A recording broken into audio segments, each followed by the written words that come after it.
तो चलिए अब स्टार्ट करते हैं types of soils in India. तो सॉइल्स जो इंडिया में डिफरेंट टाइप्स के आते हैं उनको पढ़ने से पहले जो सॉइल यानी मिट्टी का कॉम्पोजिशन होता है, यानी किस किस चीज़ से मिलकर मिट्टी बना होता है, वो पढ़ लेते हैं। ठीक है, तो मिट्टी असल में ढेर सारे छोटे बड़े पार्टिकल्स से मिलकर बना होता है, जो कि एक तरह से या तो रॉक्स के वेदरिंग के कारण आते हैं या फिर कुछ ऑर्गेनिक मैटर के कारण आते हैं। ठीक है, तो सबसे पहला उसमें आता है सैंड। तो सैंड जो बड़े बड़े पार्टिकल्स होते हैं सॉइल में, उन्हें सैंड कहा जाता है। ठीक है, और इनका खासियत यह है कि वाटर और न्यूट्रिएंट्स को अपने में स्टोर करके नहीं रख सकते, क्योंकि ये बड़े होते हैं तो इनके बीच का जो गैप होता है वो भी बड़ा होता है। ठीक है, सेकंड आता है सिल्ट और थर्ड आता है क्ले। ठीक है, तो बस अगर हम उस पार्टिकल का साइज छोटा करते जाएं तो सिल्ट और क्ले बन जाएगा। ठीक है, क्ले सबसे फाइनेस्ट पार्टिकल होता है। ठीक है, और इसका खासियत यह है कि ये वाटर और न्यूट्रिएंट्स को ब्लॉक कर देता है, यानी आपस में स्टोर करके रख सकता है। ठीक है, इसमें इतना फाइन होता है कि जो स्पेस है उसके थ्रू वाटर नहीं जा पाता है, इसलिए वाटर को रिटेन करके रख सकता है। और क्ले और सैंड के बीच का जो मीडियम पार्टिकल हो गया वो होता है सिल्ट। ठीक है, तो ये तो साइज के हिसाब से डिफरेंट जो पार्टिकल सॉइल्स में बना है। इसके अलावा आपको मिनरल्स मिलेंगे, जैसे कि different iron, aluminium, phosphorus, potassium. ठीक है, ये भी आपको मिलेगा सॉइल में।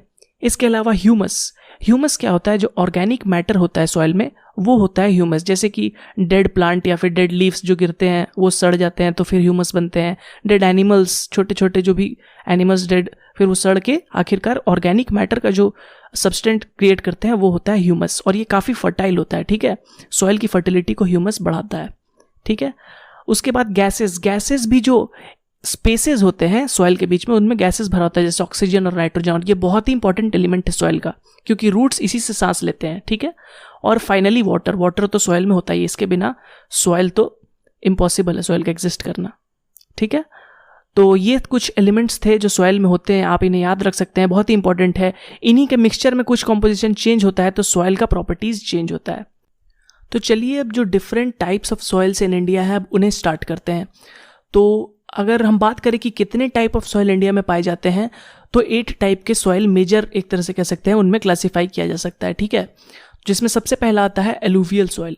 ठीक है, तो एलुवियल सॉइल के बारे में हमने जब नॉर्दर्न प्लेन्स हम पढ़ रहे थे तब भी पढ़ा था कि ये कैसे फॉर्म होते हैं और कहाँ पे पाए जाते हैं। ठीक है, लेकिन हम फिर से इसे अच्छे से पढ़ लेते हैं। तो मोर देन 45% ऑफ इंडिया में एलुवियल सॉइल ही मिलेगा आपको, यानी सबसे ज़्यादा पाया जाने वाला इंडिया में जो सॉइल है वो है एलुवियल सॉइल। ठीक है, और ये one of the most fertile soil in the world होता है। जहाँ भी आपको एलुवियल सॉइल वर्ल्ड में मिलेगा वहाँ पे खेती बहुत ज़्यादा अच्छे से होगी। ठीक है, बहुत ही फर्टाइल सॉइल होता है। ठीक है, अब इसका फॉर्मेशन कैसे होता है ये देख लेते हैं।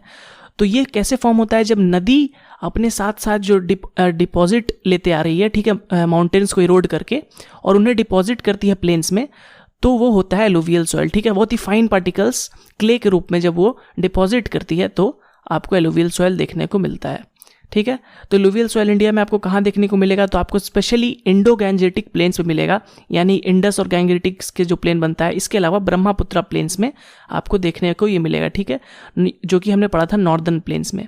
इसके अलावा हमने पढ़ा था जब पेनिनसुलर रिवर्स पढ़ रहे थे, तो जो ईस्ट फ्लोइंग रिवर्स हैं उनके डेल्टाज में आपको देखने को मिल जाएगा। ठीक है, तो ईस्ट फ्लोइंग रिवर्स हमने पढ़ा था कि वो डेल्टाज फॉर्म करते हैं और वहाँ भी आपको देखने को मिल जाएगा एलुवियल सॉइल। ठीक है, तो जहाँ भी रिवर्स बहते हुए आ रहे हैं पहाड़ से, वो अपने साथ इरोडेड जो भी लाएंगे सामान वो डिपॉजिट कर देंगे और फर्टाइल सॉइल एक तरह से वहाँ पे डिपॉजिट करेंगे। ठीक है, लैंड में। तो ये तो हो गया एलुवियल सॉइल। और हमने अब नॉर्दर्न प्लेन्स में जब पढ़ रहे थे तो हमने पढ़ा था कि वो 2 टाइप के होते हैं, खादर और भांगर। तो हम उन्हें फिर से देख लेते हैं। तो खादर क्या होता है? न्यू एलुवियम होता है, और भांगर ओल्ड एलुवियम। ठीक है, तो नदी के जो पास के इलाके रहेंगे वो जो कि फ्लड प्लेन्स में लाई करते हैं वो न्यू एलुवियम रहेंगे, वो बहुत ही फाइन क्ले रहेगा। और जो भांगर होता है वो ओल्ड एलुवियम रहता है, जो पुराना मिट्टी हो जाता है थोड़ा वो, और उसमें आपको सैंड और सिल्ट ज़्यादा देखने को मिलेगा। ठीक है, तो फ्लड प्लेन्स में आपको खादर देखने को मिलेगा और थोड़े दूर के इलाके में आपको भांगर देखने को मिलेगा। ठीक है, और खादर हर साल रिफ्रेश हो जाता है। फ्लड प्लेन में तो हर साल जब रिवर फ्लड करता है तो वो खादर जो है वो रिफ्रेश हो जाता है। ठीक है, और अब चलिए देख लेते हैं कौन कौन से क्रॉप्स ग्रो करते हैं एलुवियल सॉइल में। तो एलुवियल सॉइल में आप कुछ भी उगा सकते हैं। ठीक है, तो अगर बहुत ज़्यादा बारिश हुई है, ठीक है, 100 सेंटीमीटर ज़्यादा, तो आप राइस उगा सकते हैं। और अगर मीडियम बारिश हुई है तो वीट और शुगर केन उगा सकते हैं 50 से 100 सेंटीमीटर के बीच अगर एनुअल रेनफॉल हुई है तो। और 50 से भी कम अगर रेनफॉल हो रही है, बहुत ही कम रेनफॉल हुई है, तो आप मिलेट्स जैसे कि ज्वार बाजरा ये सब आप उगा सकते हैं। ठीक है, तो रेनफॉल पे काफ़ी कुछ डिपेंड करता है आप कौन से क्रॉप को ग्रो करते हैं। नहीं तो एलुवियल सॉइल में आप कोई भी ऑलमोस्ट क्रॉप ग्रो कर सकते हैं। ठीक है, चलिए सेकंड इंपॉर्टेंट सॉइल में आते हैं और वो है ब्लैक सॉइल। ठीक है, इसे रेगुर सॉइल भी कहा जाता है। ठीक है, ब्लैक सॉइल का कलर तो जान ही रहे होंगे, ब्लैक होता है, और ये बहुत ही अच्छा होता है कॉटन और शुगर केन ग्रो करने के लिए, और इसीलिए इसे कभी कभी कॉटन सॉइल ऑफ इंडिया भी कहा जाता है। तो कॉटन कहाँ सबसे अच्छा उगेगा आपको? ब्लैक सॉइल में, ये आपको याद रखना है। ठीक है, और इसे रेगुर सॉइल भी कहा जाता है। ठीक है, अब अगर इसकी फॉर्मेशन की बात करें तो वो वोल्केनिक ओरिजिन का है। ठीक है, और आपको डेक्कन ट्रैप में देखने को मिलेगा। ठीक है, जो डेक्कन प्लेटू है वहाँ पे आपको देखने को मिलेगा। तो इसका वोल्केनिक ओरिजिन क्यों है?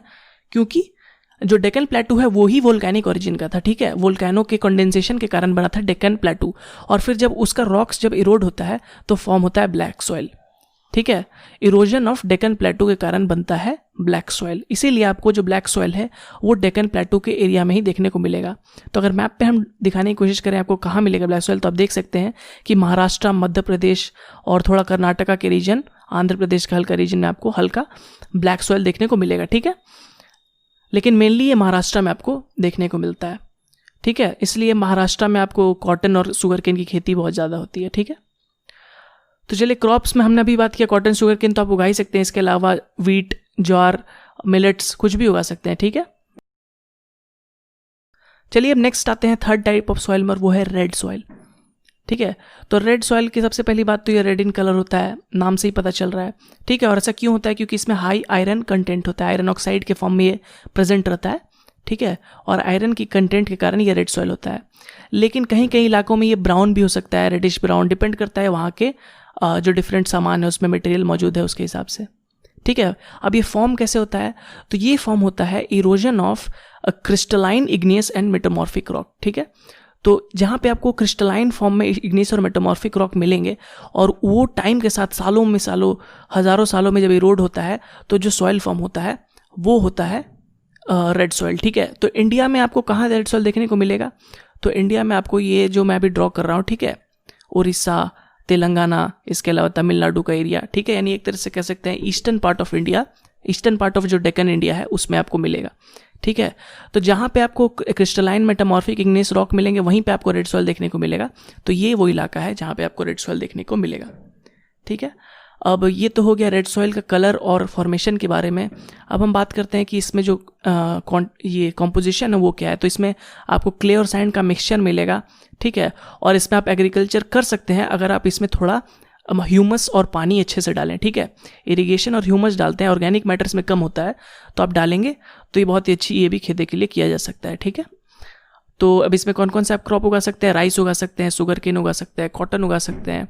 ठीक है, और अगर बारिश कम हुई तो आप मिलेट्स तो उगा ही सकते हैं। ठीक है, तो राइस के लिए बस आपको बारिश ज़्यादा चाहिए, आप आराम से वो अच्छा से इरिगेशन करिए तो आप रेड सॉइल में भी राइस को उगा सकते हैं। चलिए फोर्थ काइंड ऑफ सॉइल में आते हैं, लैटेरिटिक सॉइल। ठीक है, तो लैटेरिटिक सॉइल क्या होता है? इसे ये भी रेड इन कलर होता है सबसे पहले तो।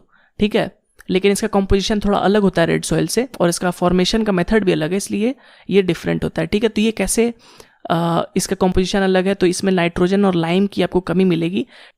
तो लाइम की कमी होने से क्या होता है कि वो एसिडिक इन नेचर हो जाता है सॉइल में। ठीक है, और इसी के कारण ये अनफिट फॉर एग्रीकल्चर होता है। ठीक है, इसमें आप अच्छे से क्रॉप्स उगा नहीं सकते। ठीक है, तो इसका फॉर्मेशन की अब बात करें तो इसका फॉर्मेशन भी रेड सॉइल से अलग है। इसका फॉर्मेशन है कि ये लैटेरिटिक रॉक से बने। ठीक है, तो लैटेरिटिक जो रॉक जहाँ पे आपको मिलेंगे वहाँ पे जब बहुत ही ज़्यादा बारिश होती है, हैवी रेनफॉल होगी, तो उसकी लीचिंग से फिर आपको ये सॉइल धीरे धीरे जनरेट होगा, और वही फिर कई सालों में कलेक्ट होते होते लैटेराइट सॉइल बन जाता है। ठीक है, तो आप इसे एग्रीकल्चर के लिए तो यूज़ नहीं कर सकते, पर आप इसके थ्रू ब्रिक्स बना सकते हैं। ठीक है, तो ये इसका यूज़ में आ जाता है कि lateritic soil can be used for making bricks. तो चलिए मैप में देख लेते हैं लैटेरिटिक सॉइल आपको कहाँ देखने को मिलेगा। तो ये आपको वहीं पे देखने को मिलेगा जहाँ पे लैटेरिटिक रॉक्स है और रेनफॉल भी काफ़ी अच्छा हो रही है। तो आपको वेस्टर्न घाट्स, कर्नाटका के हल्के, आपको कोस्ट में हल्का मिलेगा देखने को। इसके अलावा कहीं कहीं पार्ट्स ऑफ उड़ीसा में भी आपको लैटेरिटिक सॉइल्स देखने को मिलता है। ठीक है, तो ये वहीं आपको मिलेगा जहाँ पे लैटेरिटिक रॉक है और उसके अलावा बारिश भी अच्छी खासी हो रही है। ठीक है, तभी लीचिंग होगा और इसके कारण लैटेरिटिक सॉइल फॉर्म होगा। ठीक है, तो चलिए अब फिफ्थ काइंड ऑफ सॉइल में आ जाते हैं जिसे कहते हैं एरिड या फिर डेजर्ट सॉइल। ठीक है, तो नाम से ही पता चल रहा है यहाँ पे बारिश काफ़ी कम हो रही होगी। ठीक है, और ये डेजर्ट के इलाके में मिलेगा। तो इसके प्रॉपर्टीज़ कुछ देख लेते हैं। तो इसमें आपको कैल्शियम फॉस्फेट तो अच्छे खासे देखने को मिल जाएगा, पर यहाँ पर आपको ह्यूमस बिल्कुल नहीं मिलेगी। उसके अलावा नाइट्रोजन कंटेंट भी काफ़ी कम रहता है। तो इसके कारण अगेन यहाँ पे आपको अगर खेती अच्छे से करना है तो यहाँ पे वाटर आपको अच्छा से देना होगा, थोड़ा ह्यूमस कंटेंट भी देना होगा। ठीक है, तो इसमें भी आप क्रॉप्स उगा सकते हैं, बस आपको अच्छे से इरिगेशन करना है। ठीक है, रेड सॉइल की तरह। ठीक है, अब यहाँ पे आप क्या उगा सकते हैं, क्योंकि इरिगेशन करना डेजर्ट में थोड़ा मुश्किल होता है, इसलिए आप यहाँ पे राइस नहीं लेकिन वीट, बार्ली, ओट्स, मिलेट्स ये सब तो बिल्कुल ही उगा सकते हैं। ठीक है, इसलिए राजस्थान में आपको वीट बोल ऑफ इंडिया भी मिलता है। ठीक है, गंगानगर जो राजस्थान का है वो वीट बोल ऑफ इंडिया है। चलिए, तो ये सॉइल आपको कहाँ देखने को मिल रहा है, आपको देखने को क्लियर दिख रहा है राजस्थान, पार्ट्स ऑफ गुजरात और हल्का पंजाब हरियाणा में आपको मिल सकता है ये देखने को। ठीक है, तो ये 5 कुछ इंपॉर्टेंट सॉइल थे, और इसके अलावा भी 3 काइंड ऑफ सॉइल है, लेकिन वो 5 आपको बिल्कुल अच्छे से याद रखना है। ठीक है, तो अब नेक्स्ट जो 6th काइंड ऑफ सॉइल है वो है माउंटेन सॉइल या फिर फॉरेस्ट सॉइल। ठीक है, तो आपको ये हिमालयाज़ में देखने को मिलेगा जहाँ पे माउंटेन्स है। ठीक है, और अगर मैप में आपको दिखाएं तो डिफरेंट जो स्टेट्स जहाँ पे आपको माउंटेन सॉइल देखने को मिलेगा, तो सबसे पहले जम्मू कश्मीर, उसके अलावा अरुणाचल प्रदेश, इसके अलावा उत्तराखंड और हिमाचल प्रदेश। तो यहाँ पे जो पहाड़ पे फॉरेस्ट उगे होते हैं तो उनका जो सॉइल होता है उन्हें माउंटेन सॉइल कहा जाता है। तो उनकी स्पेशल फीचर की बात करें तो सबसे पहले तो काफ़ी पतला लेयर होता है, तो ये जल्दी ही ख़त्म हो जाता है इसका फर्टिलिटी। ठीक है, बहुत ही पतला लेयर होता है, तो आपको ह्यूमस इसमें ज़्यादा मिलेगा। क्यों? क्योंकि यहाँ पे पेड़ पौधे बहुत है, तो लीव्स गिरते रहते हैं, तो ह्यूमस कंटेंट की आपको कोई कमी नहीं है, लेकिन मिनरल्स आपको देखने को नहीं मिलेगा। ठीक है, तो यहाँ पे सिर्फ जो फॉरेस्ट है वही ग्रो कर सकता है। एग्रीकल्चर करना आप चाहें तो आप टी, कॉफ़ी या फिर फ्रूट्स के जो पेड़ होते हैं वो उगा सकते हैं। ठीक है, तो चलिए अब नेक्स्ट काइंड ऑफ सॉइल आ जाते हैं, वो है एल्कलाइन सॉइल, जिसे सलाइन सॉइल भी कहा जाता है। तो नाम से ही पता चल रहा है कि इसमें अच्छा खासा आपको सॉल्ट कंटेंट मिलेगा। ठीक है, तो अगर पानी में सॉल्ट कंटेंट आ जाता है तो वहाँ पे जो ऑर्गेनिक क्रीचर्स हैं उन्हें एग्जिस्ट करना मुश्किल हो जाता है। ठीक है, वो डाई कर जाते हैं, पेड़ पौधे इतना जल्दी से ग्रो नहीं करेंगे, इसलिए सॉइल में आपको एक भी ऑर्गेनिक मैटर नहीं मिलेगा, और इसलिए एग्रीकल्चर करने के लिए भी अनफिट होता है, इसमें आप कुछ भी नहीं उगा पाएंगे। ठीक है, due to heavy salt content. ठीक है, तो चलिए अल्कलाइन सॉइल हो गया। इसके अलावा अब लास्ट काइंड ऑफ सॉइल जो आता है वो है पीट। ठीक है, तो पीट के बारे में आप क्या खासियत है कि इसमें आपको क्ले कंटेंट काफ़ी हाई मिलेगा, वाटर को बहुत ज़्यादा ये स्टोर करके रखता है, इसलिए बिल्कुल चिपचिपा टाइप का सॉइल रहेगा। ठीक है, और यहाँ पे हल्का सॉल्टी भी आपको रहेगा, अल्कलाइन या सलाइन सॉइल जितना नहीं, लेकिन सॉल्ट हल्का कंटेंट रहता है। ठीक है, तो आप ये क्योंकि वाटर को स्टोर करके रख सकता है, इसलिए आप समर में इसमें कल्टीवेशन कर सकते हैं राइस और वीट की।